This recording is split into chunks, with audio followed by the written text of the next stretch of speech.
Good morning students, कैसे हैं आप। आइए आज आप सभी लोगों का मैं अपने चैनल एसएन चिकित्सा में स्वागत करता हूं। जैसा कि आप जानते हैं, मैं आपके सामने एक नई वीडियो के साथ हाजिर हूं। इस वीडियो में मैं आपको बताऊंगा कि लघु कथा लेखन कैसे किया जाता है। सीबीएसई बोर्ड के द्वारा टर्म 2 में एक नया चैप्टर जोड़ दिया गया है जिसे लघु कथा हम कहते हैं, और वह लघु कथा कैसे लिखा जाएगा इसके बारे में हम आज आपसे चर्चा करेंगे। आइए देखते हैं लघु कथा कैसे लिखते हैं। लघु कथा लिखने के कुछ नियम हैं। पहले तो लघु कथा के बारे में जानते हैं। लघु कथा क्या होती है। लघु कथा का मतलब होता है, लघु मतलब छोटा और कथा मतलब कहानी, मतलब छोटी कहानी। कोई भी एक कहानी हो, मतलब छोटी हो और असरदार हो, उससे कुछ न कुछ ज्ञान मिलता हो, रोचक हो, इन सब चीज़ों का ध्यान रखा जाता है। तो आइए इसके कुछ नियम हैं, उन नियमों को हम देखते हैं।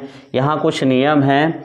जैसा पहला नियम इसमें है, लघु कथा की भाषा सरल एवं स्पष्ट होनी चाहिए।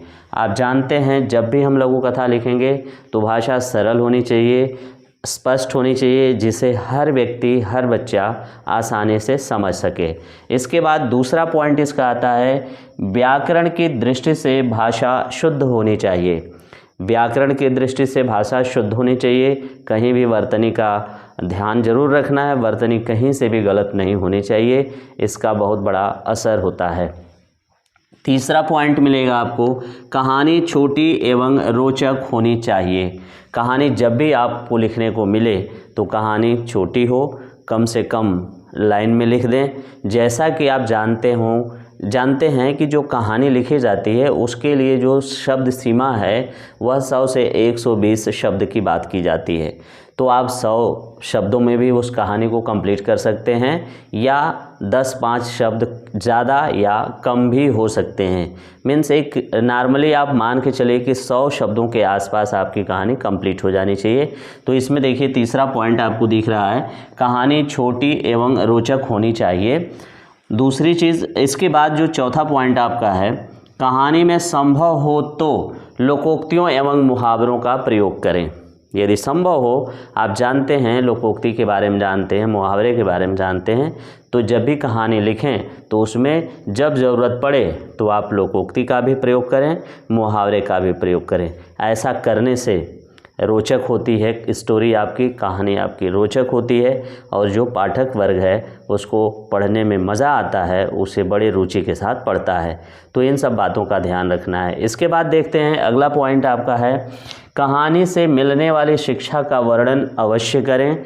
कहानी जब भी हम लिखते हैं तो कोई न कोई शिक्षा उससे मिलती है, कोई न कोई उसका मोरल होता है। तो उस शिक्षा का मोरल मतलब जिसे कहते हैं उसका प्रयोग ज़रूर करें। सबसे नीचे वाली लाइन में जा कर के शिक्षा हेडिंग दे करके और उसके बारे में क्या शिक्षा मिलती है ज़रूर आप बताएं।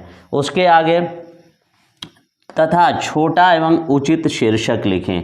इसके बाद शीर्षक की भी बात आती है। जब कहानी आप लिख लेंगे या कहानी लिखने से पहले जब आप कहानी के बारे में पहले से तय किए रहेंगे तो पहले शीर्षक लिख लेंगे। लेकिन यदि कहानी अचानक आपको लिखने को आती है, पेपर में दिया रहेगा, तो उस कहानी को संकेत बिंदुओं के आधार पर दिया रहता है।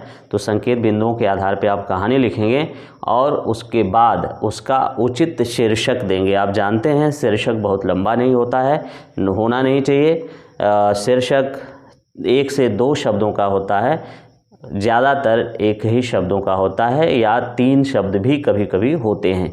तो इस तरीके से आप अपने हिसाब से समझ लीजिए, देख लीजिए, कहानी का जो शीर्षक होगा वो बहुत छोटा होना चाहिए।